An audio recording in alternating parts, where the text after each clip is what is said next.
भाजपचे आमदार प्रसाद लाड आपल्यासोबत आहे. आपण त्याची बातचीत करणार आहोत.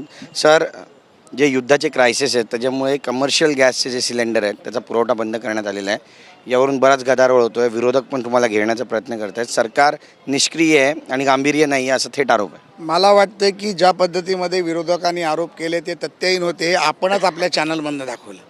त्याने आरोप केले विधानभवनात जेवण नाही, त्याने आरोप केले मंत्रालयात जेवण नाही. मला वाटतं की TV9 चॅनलनीच त्याचा पर्दाफाश केला.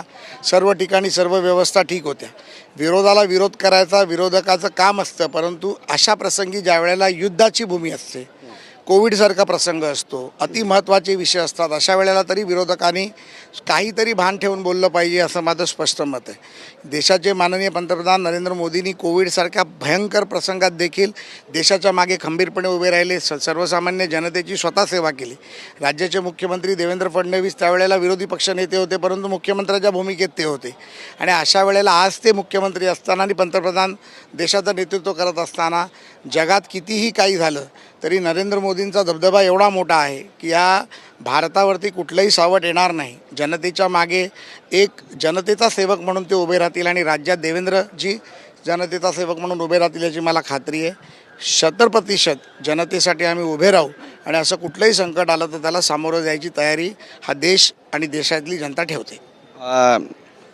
माजी विरोधी पक्ष नेते आहेत विजय वडेट्टीवार आणि ते थेट आरोप करत आहेत आता. आणि 4,000 कोटीच्या घोटाळ्याचा आरोप त्यांनी केलेला आहे. कसं पाहता याकडे?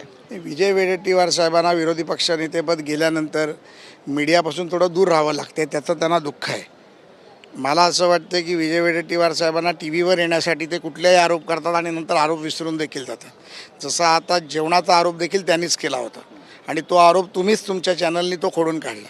त्यामुळे अशा प्रकारचे आरोप होत राहतात. आरोप झाल्यानंतर आरोपाची जोपर्यंत शहानिशा होत नाही, कागदपत्र देत नाही, ज्या पद्धतीमध्ये देवेंद्र फडणवीस विरोधी पक्षनेते असताना कागदपत्रासह पुराव्यासह आरोप करायचे, अशा प्रकारचे आरोप करताना कुठेही विजयभाऊ दिसत नाहीत. तर विजयभाऊ फक्त प्रसिद्धीसाठी करतात असं माझं मत आहे. नक्कीच. एक शेवटचा प्रश्न आहे, भविष्यामध्ये आणखी जास्त ही समस्या भेडसावणार आहे का आणि सरकारची नेमकी याबद्दलची भूमिका? हा एक आंतरराष्ट्रीय विषय आहे. या विषयामध्ये आमच्यासारख्या कार्यकर्त्यांनी बोलणं उचित नाही.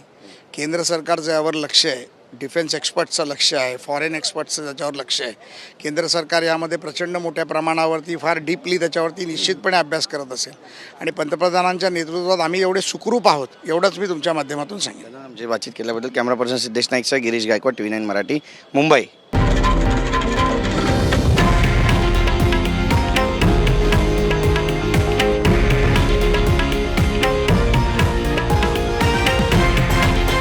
हे आहे देशातील नंबर 1 न्यूज नेटवर्क आणि आपण पाहत आहात TV9 मराठी, एकमेव.